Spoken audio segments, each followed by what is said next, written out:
Hey girl, hey, welcome back to another video. Today we're going to be doing a try on and wear test of the Urban Decay Stay Naked foundation and the Stay Naked Correcting Concealer. I have two different shades in the concealer. Now I have tried this foundation and concealer before, but I didn't get the opportunity to wear it for a longer amount of time. So I'm thinking I'm going to do an 8-hour wear test for you guys just to see how long this truly lasts. Now I have oily combination skin, so I'm oily in my T-zones and normal to dry in the rest of my face.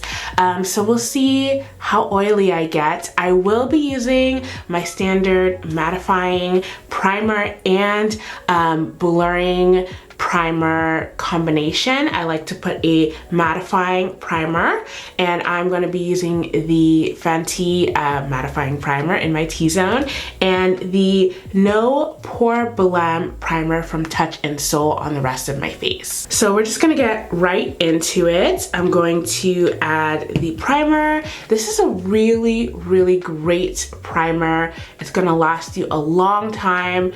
It really, honestly, I can go like 8 to 10 hours with this mattifying primer without getting oily, and that's really good for me. Now this blurring primer from Touch and Soul is amazing. I rediscovered it in my collection. I kind of put it away because I wanted to try other things, and then I was packing all of my stuff because I'm moving soon, and I was like, oh yeah, you know what, let me pull this out and try it. And then I was like, why did I ever stop? I mean, I love my Farsali Skin Tune Blur, but this one is really good as well. Now, as part of my normal skin prep, I'm going to use the Ole Henriksen eye cream. This is from the Banana Bright little collection that they have. Now, the main reason I use an eye cream is just because my eyes do have a tendency to be a drier part of my face, and this really helps with keeping them from looking too dry and possibly cakey after I've applied concealer and set it, you know, because sometimes setting powders do just tend to make it look a little bit drier. Now we are prepped and skin looks moisturized, primed, hydrated, and I just want to talk to you guys a little bit about the foundation. So looking this up on Sephora, this foundation retails for $39. Now the shade that I have here is 80WY. So they say that this foundation is suitable for normal combination skin, oily and dry, and it's supposed to have a breathable matte finish, but it like looks like skin, so it has more of a skin appearance instead of like a airbrushed flawless finish, you know what I mean? Now the good thing about this is they have a really wide shade range. It's 50 different shades and they have 7 different undertones. One thing I'm noticing about this when I pick it up is it's super light. Even though the packaging looks luxe, this is actually made out of plastic, so it's kind of nice if you're planning on traveling with it. It's not like a heavy like glass kind of packaging. Now I'm just going to put this right here and you can see what that looks like. Now let's see what it looks like on my skin, because sometimes when you look at it just, you know, straight out of the bottle, it looks a little bit different. So I'm just going to take a couple dots on my face like so, and then I'm going to take my Kat Von D brush and spread that out. Now I'm going for a medium coverage, just, you know, a little bit. We don't want to go too crazy because I don't need anything too heavy. Now I just want to show you guys what it looks like. This half of my face has the foundation, this half doesn't. So you can see obviously it's a little bit more on the you know, yellowish side, but that's fine. Like it still goes with the rest of my body. Now initially this coverage is pretty light. Like you can see a little bit of hyperpigmentation that I had that's kind of fading, but it's still poking through. So to me, if you're just gonna go in with like one coat of it, this is kind of like a lighter natural glam. I can imagine that if you have more hyperpigmentation, it's not gonna cover it with just this little bit. So I'm gonna add just a little bit of more coverage just to see if it's buildable. Now here it looks a little bit better. Of course, it is a little bit more yellowy, but I'm still okay with that. I just kind of wanted to show you guys and see if it had a little bit more coverage.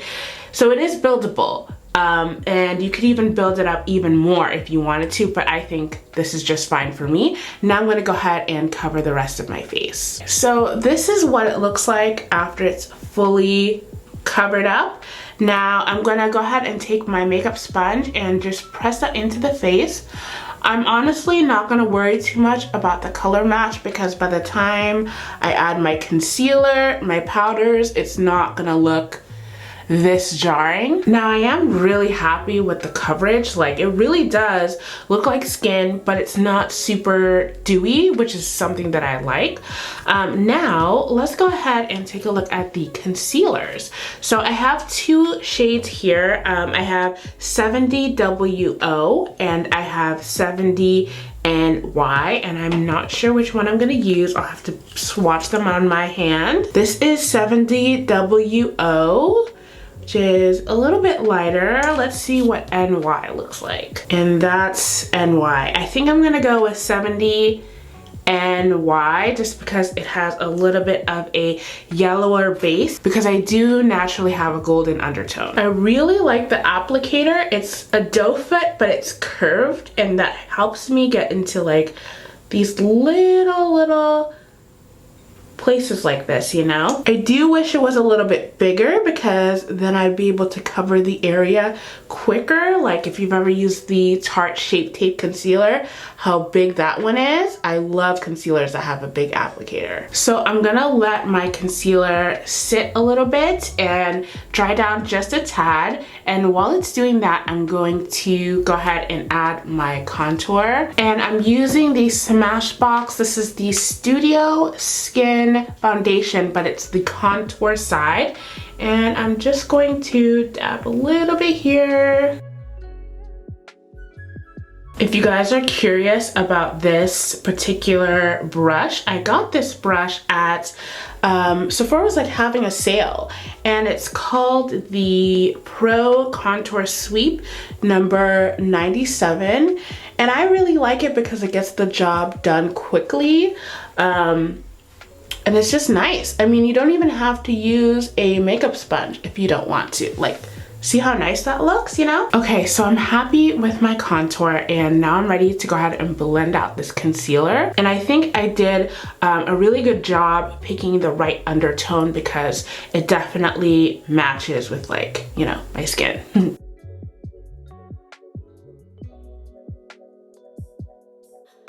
So this is one side blended out. So far, I really like the coverage, actually. It's natural, but it's still full coverage. Like, it doesn't look too much, but, you know, you can't see the kind of, you know, dark circle underneath like you can with some concealers that have lighter coverage. Now to set everything, I'm gonna go ahead with my Milani. This is the setting powder in 02 medium to deep. I love this for the drier months because it sets without everything looking cakey or dry. And I'm pushing it in and just kind of rolling, and that's the technique that I use instead of sweeping.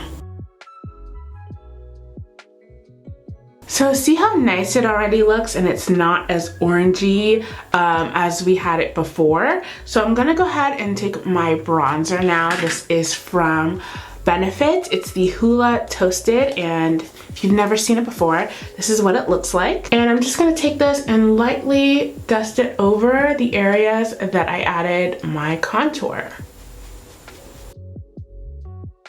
Okay, so I'm gonna go ahead and add the finishing touches to my makeup off camera. I'm gonna come back just to show you how the final look looks like, and then I will be doing more check-ins for you guys to see how this makeup kind of progresses throughout the day. Okay, so this is how my look first looks like. Fresh, okay? Setting spray has just dried, lipstick has just been applied, and I'm digging it. I'm digging the finish. So far, it looks beautiful.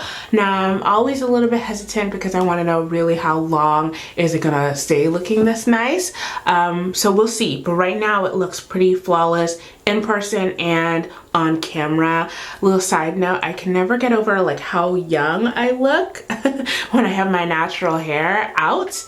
I look like 18 or 19. It's so weird. And I'm 32, okay? So anyway, I never get used to that. So we'll see. I'll be back to check in probably at the 3 or 4 hour mark. All right, guys, so I'm back for my 4-hour check-in, and I'm basically like still pretty matte. This is like really good for me. And look at how nice this looks, how flawless this looks. I'm really, really impressed. I think that the foundation definitely holds up to the like matte but skin-like finish, you know? And I'm hoping, fingers crossed, that this lasts really well throughout the full 8 hours, but we'll see. The concealer looks nice. There isn't a lot of creasing on my under eyes because I do have some natural creases, so I'm happy with that so far. Yeah, I'll be back in at the 8-hour mark to show you guys the final results and also to give you guys my full thoughts on this. Hello, my friends. So we have reached the 8-hour mark. Now, honestly, I think this looks pretty damn good for 8 hours. It only started getting slightly dewy within like the last hour and a half. And that was because I was like a lot more active. I'm packing up my whole house and moving. So, you know, naturally I did get a little bit more oily. But honestly, this looks really, really nice. Like if I was gonna wear this for a lot longer, all I have to do is just take some blotting papers or maybe even some powder, just blot it up and I'd be really good to go. So I'm really impressed with how this looks. It still looks really nice and like my makeup doesn't look like worn down or like I should be washing it off right now. That being said, I think this foundation is bomb. Now they do claim that it does have a up to 24-hour wear time. I mean, I don't really know who would want to wear it that long, but I can definitely see it at least getting to the 16-hour mark if this is how it looks like after just 8 hours with just a little bit of, you know, touching up. And as far as how long this will last, for the $39 price tag that they are charging, I did have to use 2 pumps on each side to get a medium coverage, which I think would last you a while.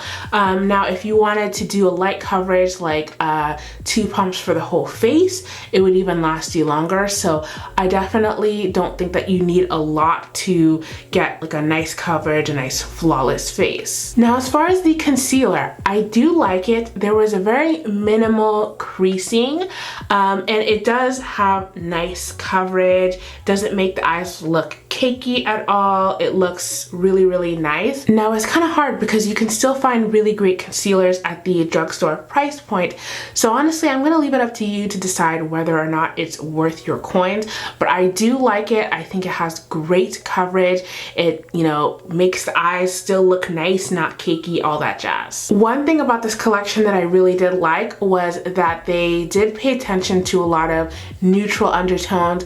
A lot of the times you'll see a lot of red undertones in the deep dark section and a lot of maybe golden or yellow, but this time I like that they paid attention to the different types of neutrals, and I think if you're somebody with a neutral undertone, that this will be a really great collection for you to find something that's a lot closer to your skin tone. I love this foundation and concealer. I think it's bomb. I think it looks super, super poppin', and I just look, it looks like flawless when I wear it. I notice anytime I wear this is like the second time now that I've worn this foundation and concealer. I get a lot more like stares at my makeup, like in a good way, not in a bad way. So, you know, that definitely makes me be like, oh, like, I guess I must look a little bit better than I usually do. It just sits on the face really nicely. Now, I hope you enjoyed this video. If you haven't checked out my best and worst of Urban Decay Cosmetics playlist, please check them out. There are some really interesting product reviews. As always, I love you guys. Thank you so much for kicking it with me, and I will see you in the next video. Bye!